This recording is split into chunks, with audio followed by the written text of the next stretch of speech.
Selamat datang semua. Hari ini kita nak selam sikit satu konsep yang sangat asas dalam kenegaraan kita. Kedaulatan.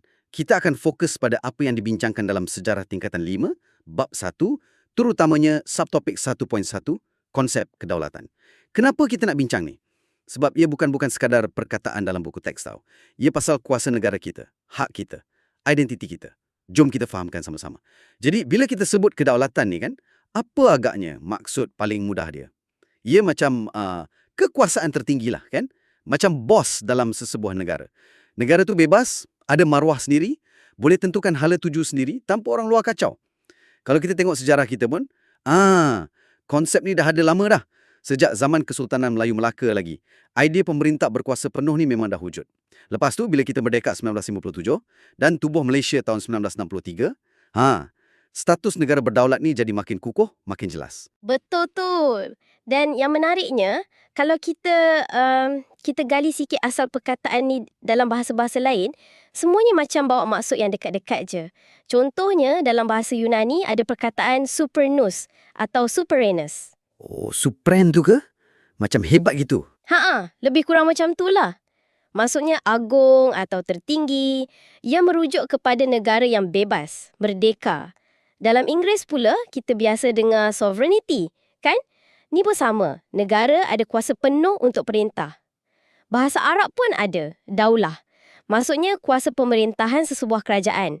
Dan semestinya, dalam bahasa Melayu kita, daulat. Perkataan ni, sangat mendalam maknanya kan? Merujuk kekuasaan tertinggi raja atau negara kita. Wah, hebat.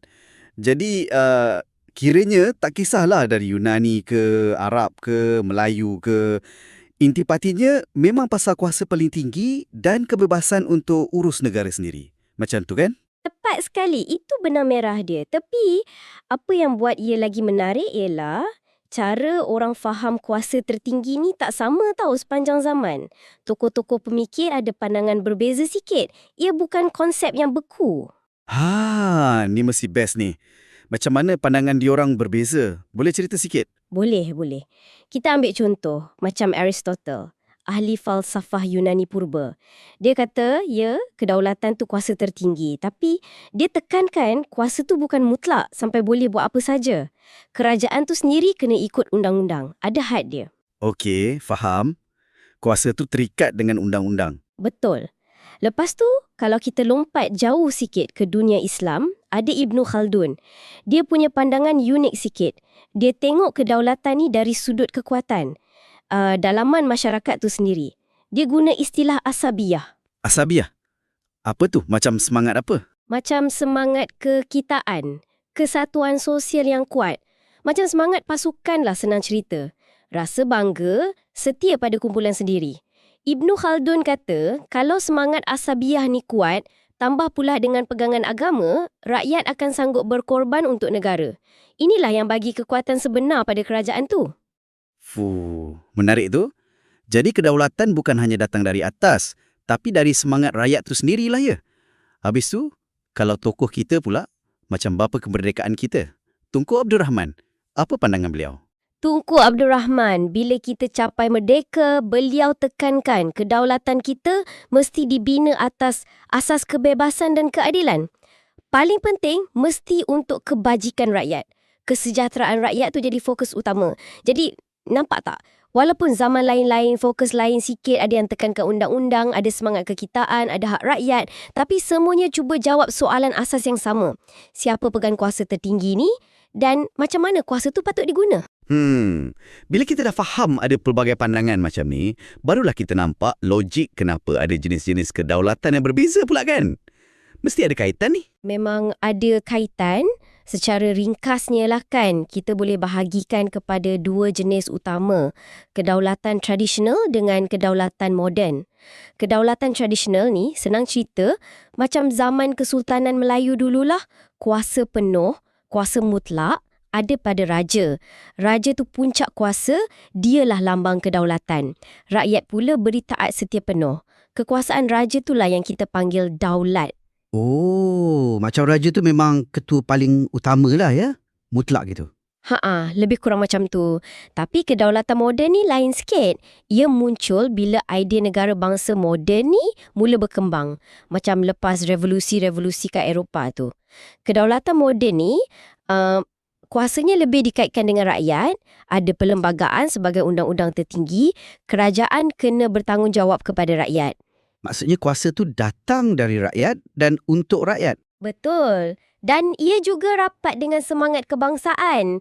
Nasionalism. Kita bersatu sebab kita rasa kita ni sebangsa, guna bahasa sama, kongsi sejarah sama. Contoh paling jelas untuk kita tentulah masa pembentukan Persekutuan Tanah Melayu 1957, lepas tu Malaysia 1963. Itu contoh kedaulatan moden kita. Jadi boleh kata ada anjakan lah ya. Dari kuasa mutlak raja, pergi ke kuasa negara yang berpaksikan perlembagaan dan juga kehendak rakyat. Ya, itulah perbezaan paling utama dia. Fokus kuasa tu beralih. Kuasa tetap tertinggi. Tapi sumber datangnya dari mana, macam mana ia dilaksanakan tu berbeza. Lebih terikat pada undang-undang negara bangsa moden. Jelas perbezaan dia dengan yang tradisional. Okey, jenis ketiga. Kedaulatan undang-undang. Ini macam yang Aristotle sebut tadi sikit kan, undang-undang tu penting. Sangat penting. Kedaulatan undang-undang atau rule of law maksudnya mudah je.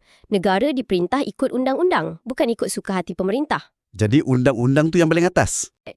Kerajaan ke, rakyat ke, semua tertakluk bawah undang-undang yang sama. Tak ada siapa terkecuali.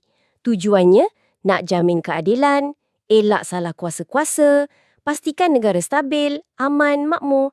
Dan nak pastikan benda ni jalan, kena ada badan kehakiman yang bebas, yang berwibawa. Tugas dia jaga dan tafsir undang-undang tu tanpa takut atau pilih kasih.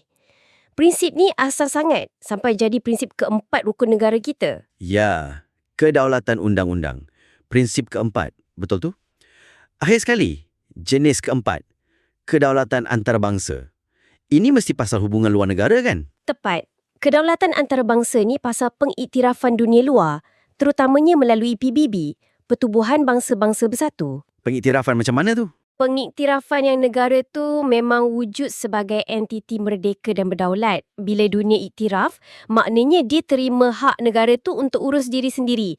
Dan implikasinya, negara lain tak bolehlah cabul kedaulatan tu sesuka hati. Prinsip ni ada dalam Deklarasi Hubungan Persahabatan PBB tahun 1970.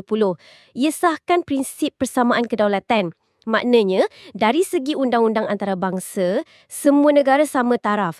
Kecil ke besar, kaya ke miskin, hak kedaulatannya sama rata dan mesti dihormati. Jadi, bila Malaysia masuk PBB awal-awal dulu, itu bukan sekadar simbolik lah ya. Itu pengesahan kedaulatan kita di mata dunia.